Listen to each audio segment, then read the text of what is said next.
नमस्कार दोस्तों, कैसे आप लोग। उम्मीद करता हूँ अच्छे होंगे। हम लोग देख रहे हैं 10 प्रश्नों के सीरीज में आगामी होने वाले बिहार एसआई, बिहार एसएससी और बिहार पुलिस के लिए बहुत ही महत्वपूर्ण है। तो पूरा वीडियो आप लोग अच्छे से देखिए, सभी प्रश्नों को अच्छे से समझने का प्रयास करेंगे। चलिए स्टार्ट करते हैं और देखते हैं आज का पहला प्रश्न अर्धसूत्री विभाजन होता है। तो अर्धसूत्री विभाजन यह होती है लिंगी जनन कोशिकाओं में। आंसर हो जाएगा ऑप्शन नंबर बी। अर्धसूत्री विभाजन जो होता है वह लैंगिक जनन कोशिकाओं में होता है। वहीं कायिक कोशिकाओं में कैसा विभाजन होता है? तो कायिक कोशिकाओं में समसूत्री विभाजन होता है। कैसा विभाजन होता है? समसूत्री विभाजन होता है। दोस्तों, अगर कोशिका की बात करें तो कोशिका शब्द किसने दिया था? कोशिका शब्द यह किसने दिया था? रॉबर्ट हुक ने दिया था। किसने दिया था? रॉबर्ट हुक ने कोशिका शब्द दिया था। कोशिका का आनुवांशिक पदार्थ है, यानी कोशिका किसका आनुवांशिक पदार्थ है? तो डीएनए का। किसका? डीएनए का। वहीं बात करें कोशिका होती क्या है? तो जीवन की सबसे छोटी रचनात्मक एवं कार्यात्मक इकाई होती है कोशिका। वही बात करें कोशिका का अध्ययन, तो कोशिका का अध्ययन कहलाता है साइटोलॉजी। क्या कहलाता है? साइटोलॉजी कहलाता है। क्या कहलाता है? साइटोलॉजी। चलिए अगला प्रश्न देखते हैं। प्रश्न अस्थायी चुंबक बनाया जाता है। तो अस्थायी चुंबक यह बनाया जाता है नर्म लोहे से। आंसर हो जाएगा ऑप्शन नंबर सी। नर्म लोहे का अस्थायी चुंबक बनाया जाता है। जबकि अस्थायी चुंबक किसका बनाया जाता है? तो इस्पात का। किसका बनाया जाता है? इस्पात का। अच्छा, चुंबक, तो चुंबक का अगर दोनों सेम पोल लिया जाए तो यानी समान ध्रुवों वाले चुंबक में क्या होता है? हमेशा विकर्षण होगा। क्या होगा? विकर्षण होगा। और वही विपरीत ध्रुव वाला चुंबक जब आपस में सटाएंगे तो उसमें क्या होगा? आकर्षण होगा। क्या होगा? आकर्षण होगा। चुंबक को अगर हम लोग पीटते हैं या गर्म करते हैं, चुंबक को अगर हम लोग पीटते हैं या गर्म करते हैं तो क्या होता है? उसका चुंबक तो क्या होगा? खत्म हो जाएगा। क्या होगा? खत्म हो जाएगा। वहीं चुंबकीय क्षेत्र का एसआई यूनिट क्या होता है? तो चुंबकीय क्षेत्र का एसआई यूनिट टेस्ला होता है। क्या होता है? टेस्ला होता है, या इसे हम लोग वेबर पर मीटर स्क्वायर भी कहते हैं। चलिए देखते हैं। प्रश्न है, कपड़ों से जंग के धब्बे हटाने के लिए किसका प्रयोग किया जाता है? तो कपड़ों से जंग के धब्बे हटाने के लिए हम लोग ऑक्सैलिक अम्ल का प्रयोग करते हैं। आंसर हो जाएगा ऑप्शन नंबर ए, ऑक्सैलिक अम्ल। अच्छा, इसमें है नाइट्रिक अम्ल। तो नाइट्रिक अम्ल जिसका सूत्र होता है HNO3, इससे हम लोग क्या? सोने को शुद्ध किया जाता है। किससे शुद्ध किया जाता है? सोने को शुद्ध किया जाता है। वहीं बात करें केरोसिन, तो यह हाइड्रोकार्बन होता है। अच्छा, हाइड्रोकार्बन की बात आई तो पेट्रोल की गुणवत्ता किस में प्रदर्शित किया जाता है? तो ऑक्टेन नंबर में। किस में किया जाता है? ऑक्टेन नंबर में। इसे ध्यान में रखेंगे। चलिए देखते हैं अगला प्रश्न है, ऋग्वेद में सर्वाधिक पवित्र नदी माना गया है। तो ऋग्वेद में सबसे अधिक पवित्र नदी माना गया है सरस्वती को। किसे माना गया है? सरस्वती नदी को। तो आंसर हो जाएगा ऑप्शन नंबर सी, सरस्वती नदी को। वहीं बात करें ऋग्वेद में सबसे अधिक बार उल्लेख किस नदी का किया गया है? तो सबसे अधिक बार उल्लेख किया गया है सिंधु नदी का। सबसे अधिक बार वर्णन किसका है? सिंधु नदी का। ऋग्वेद की बात करें तो ऋग्वेद में सबसे प्रमुख देवता किसे माना गया है? इंद्र को। किसे माना गया है? इंद्र को सबसे प्रमुख देवता माना है। अच्छा, ऋग्वेद में 10 मंडल है। 10वां मंडल सबसे बाद में निर्मित मंडल है। अच्छा, ऋग्वेद का 9वां मंडल किसे समर्पित है? तो सोम देवता को समर्पित है। किसे समर्पित है? सोम देवता को समर्पित है। अच्छा, सत्यमेव जयते यह कहाँ से लिया गया, यानी किस उपनिषद से लिया गया है? तो मुंडकोपनिषद से लिया गया है। किससे लिया गया है? मुंडकोपनिषद से लिया गया है। अच्छा, गायत्री मंत्र यह भी जो है ऋग्वेद से ही लिया गया है। किससे लिया गया है? ऋग्वेद से ही लिया गया है। वहीं बात करें वेद की बात है तो वेद की संख्या कितनी है? 4। और वेदांग की संख्या कितनी है? 6। कितनी है? और पुराण की संख्या कितना है? 18। और उपनिषद की संख्या कितना है? तो उपनिषद की संख्या 108 है। और प्रमाणिक पूछा जाए तो केवल 13। केवल 13। पुराणों का अध्ययन करने वाला प्रथम मुसलमान कौन था? तो वह था अल बरूनी। कौन था? अल बरूनी था। कौन था? अल बरूनी। चलिए देखते हैं अगला प्रश्न। आना सिक्का किसने चलाया था? तो आना सिक्का यह चलाया था शाहजहां ने। आंसर हो जाएगा ऑप्शन नंबर ए। सिक्के की बात आया तो सबसे पहले सोने के सिक्के किसने जारी किए?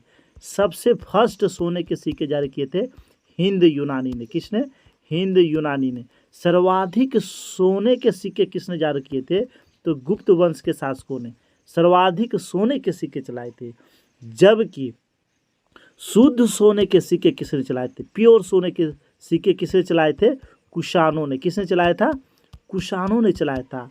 वहीं बात करें सीसा का सिक्का किसने चलाया था? तो सातवाहनों ने शीशे का सिक्के चलाया था। जबकि चांदी का सिक्का किसने चलाया था? चांदी का सिक्का चलाया था चंद्रगुप्त द्वितीय, जिसे विक्रमादित्य कहा गया है। चंद्रगुप्त विक्रमादित्य ने जो है चांदी के सिक्के चलाए थे। और रुपए के सिक्के किसने चलाए? तो शेरशाह सूरी ने चलाए। शेरशाह सूरी ने चलाए थे। चलिए देखते हैं अगला प्रश्न। प्रश्न है मुगल दरबार में उपस्थित होने वाला प्रथम अंग्रेज कौन था? तो मुगल दरबार में उपस्थित होने वाला प्रथम अंग्रेज था विलियम हॉकिंस। कौन था? William Hawkins. यह 1608 ईस्वी में जो है अकबर के नाम का फरमान लेकर जहांगीर के दरबार में आया था। इसे ही विलियम हॉकिंस को ही जहांगीर ने कौन सा उपाधि दिया था? तो इंग्लिश खां की उपाधि दिया था। इंग्लिश खान की उपाधि दिया था। किसे? यही विलियम हॉकिंस को। विलियम हॉकिंस को। वहीं बात करें जहांगीर की बात आई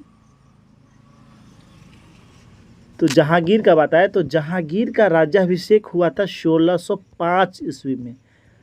कहाँ हुआ था? आगरा में हुआ था। कहाँ हुआ था? आगरा में हुआ था। जहांगीर का विवाह नूरजहां से हुआ था। तो जहांगीर से विवाह के पश्चात नूरजहां ने नूरजहां गुट का निर्माण किया। इस गुट में प्रमुख सदस्य थे शाहजादा खुर्रम, बाद में जो शाहजहां हो गया, असमत बेगम नूरजहां की माँ, एतमादुद्दौला यानी नूरजहां का पिता, और आसफ खां जो नूरजहां का भाई था। इस गुट का प्रभाव लगभग 1627 ईस्वी तक रहा।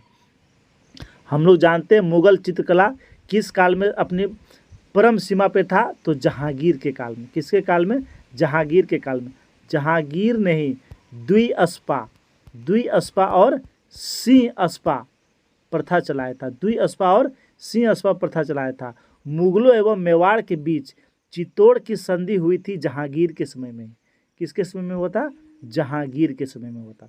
चलिए देखते हैं अगला प्रश्न। प्रश्न है किसने कहा था 1857 का विद्रोह केवल सैनिक विद्रोह था जिसका तत्कालीन कारण चर्बी युक्त कारतूस था? तो यह किसने कहा था? तो ये कहा था पी रॉबर्टसन ने। किसने कहा था? पी रॉबर्टसन ने कहा था कि यह जो है केवल सैनिक विद्रोह था और इसका तत्कालीन कारण क्या था? तो इसका तत्कालीन कारण यही था चर्बी युक्त कारतूस। तो आंसर हो जाएगा ऑप्शन नंबर डी। 1857 के विद्रोह पर बहुत सारे इतिहासकार का अलग अलग मत था, जिसमें वीडी सावरकर का मानना था कि 1857 का विद्रोह सुनियोजित राष्ट्रीय स्वतंत्रता संग्राम था। यह सुनियोजित राष्ट्रीय स्वतंत्रता संग्राम था। जबकि एस.एन. सेन ने कहा था, क्या कहा था? जो कुछ धर्म के लिए लड़ाई के रूप में प्रारंभ हुआ वह स्वतंत्रता संग्राम के रूप में समाप्त हुआ था। अशोक मेहता ने कहा था कि 1857 का विद्रोह स्वरूप राष्ट्रीय था, यानी यह एक राष्ट्रीय विद्रोह था। जबकि आर.सी. मजूमदार ने क्या कहा था? आर.सी. मजूमदार ने क्या कहा था?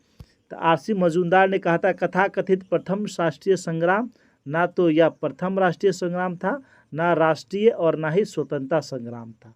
वहीं जॉन लॉरेंस ने 1857 के बारे में क्या कहा था?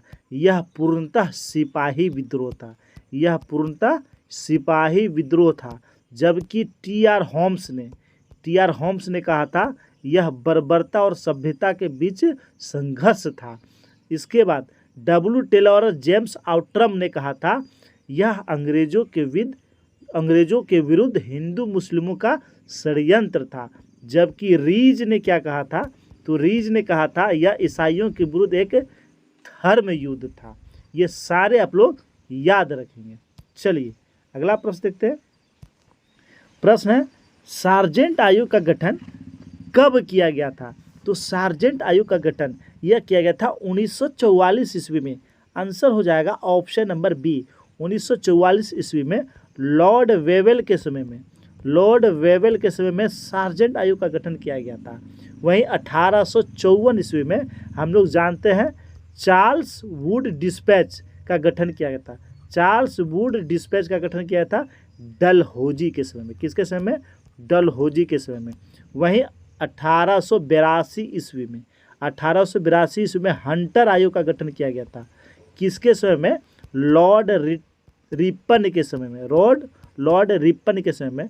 902 ईस्वी में रेले कमीशन, जो एक विश्वविद्यालय आयोग था, रेले कमीशन का गठन किया गया था लॉर्ड कर्जन के समय में। किसके समय में? लॉर्ड कर्जन के समय में। उसके बाद सैंडलर आयोग का गठन किया गया था 1917 ईस्वी में लॉर्ड चेम्सफोर्ड के समय में। वहीं हारगोट आयोग, इसका गठन यह प्राथमिक शिक्षा से संबंधित था, 1929 ईस्वी में किया गया था लॉर्ड इरविन के समय में। वहीं लिंडसे आयोग, ये भी एग्जाम में आया हुआ प्रश्न है। लिंडसे आयोग प्रौढ़ शिक्षा से संबंधित था। किससे संबंधित था? प्रौढ़ शिक्षा से। और इसका गठन 1929 ईस्वी में ही किया गया था इरविन के समय में, लॉर्ड इरविन के समय में। ये सारे आप लोग ध्यान में रखेंगे। चलिए अगला प्रश्न देखते हैं। प्रश्न है डोवर जल संधि किसे जोड़ती है? तो डोवर जल संधि यह जोड़ती है इंग्लिश चैनल को उत्तरी सागर से। आंसर हो जाएगा option number A, English channel को उत्तरी सागर से जोड़ता है डोवर जल संधि।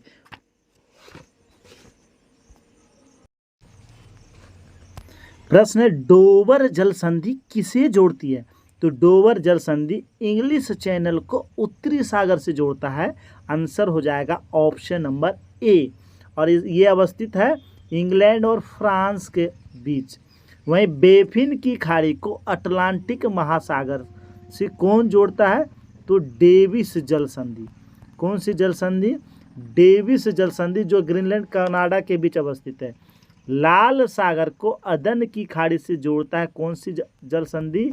बाब अलमंडेब जल संधि। भूमध्य सागर को अटलांटिक महासागर से जोड़ता है जिब्राल्टर जल संधि। कुछ और प्रमुख जल संधि हम लोग देख लेते हैं।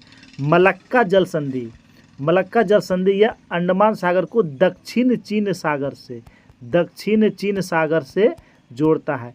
पाक जल संधि मन्नार की खाड़ी को बंगाल की खाड़ी से जोड़ता है। सुंडा जल संधि यह जावा सागर को हिंद महासागर से जोड़ता है। अच्छा, मोजाम्बिक चैनल, तो यह हिंद महासागर में।